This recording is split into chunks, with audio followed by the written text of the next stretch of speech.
We are 24 years plus in marriage. I am yet to fully understand her. And we are 24 years of staying in the same room. It's forever. Patience is forever.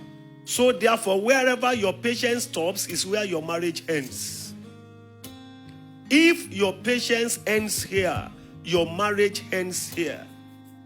Marriage is two patient people staying together. To build a home, therefore, you must cultivate patience. Nobody is just patient. You learn it. You learn it, please. You cultivate it. And number two, outburst of anger, lack of emotional intelligence. Nobody on this earth can stay with an angry person successfully. When your car overheats, what do? You park. You open it to cool down. You don't embrace a hot iron. So there can be peace, there can be joy. There are some men here, you are constantly hot.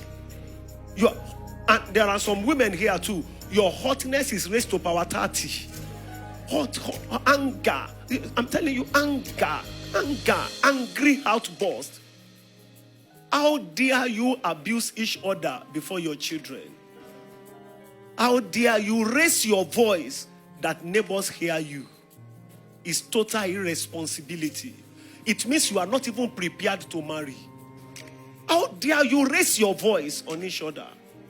It's to show you lack capacity for emotional intelligence. I'm telling you, how dare you throw tantrums? How dare you jam the door and slam it? And even when we do that, it makes the other party more distant from one. Isolation, withdrawal. The more we don't throw tantrums, we do all those ones, the intimacy you are looking for get further from one. When you slam the door on your spouse, slam the door, and scrap. Shit. You don't eat the food. No food. You marry shit. You are married to scrap. The person you pay the dowry is scrap. So you've gone to pay for scrap to come to your house. You don't know what you are not emotionally intelligent to marry. You are a boy. Immature. You are immature. You are not. You are not emotionally stable to marry. Thank you, sir. Did you hear that word on patience? Capacity to bear and tolerate without reacting. It is staying power. Patience is not to be slow. It's not to be slow. It's a virtue that depicts maturity. It's a virtue. You don't speak just because you feel like. You are able. You don't want to eat, but you eat. Yes, sir. Even if it is beans. You eat it.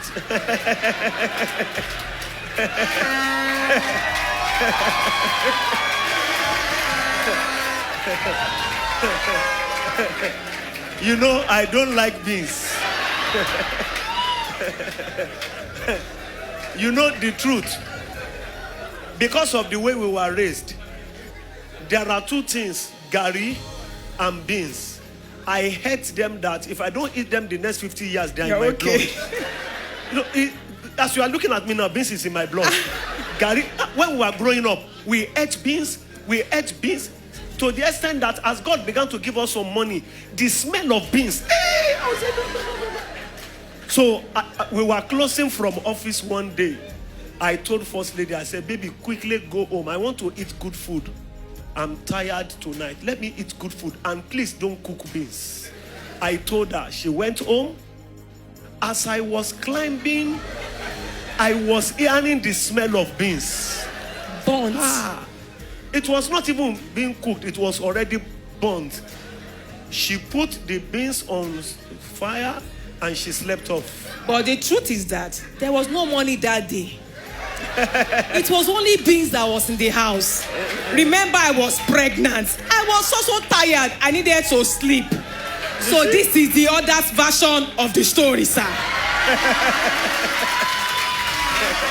You see the two sides. So, That was a balance. You can see now that you need understanding. Yes, sir. I entered, I went to the kitchen, I removed the burnt offering to the Lord, I put it down, I went to the room, I woke her as she stood up because she was just with the clothes and everything. She stood up and ran to the kitchen. I said, no problem at all, baby. So we prayed and slept hungry, the two of us. No fighting, no anger, no reaction, no abuse. Thank you. Thank you for all the Hallelujah. understanding. There is no marriage that won't go through it.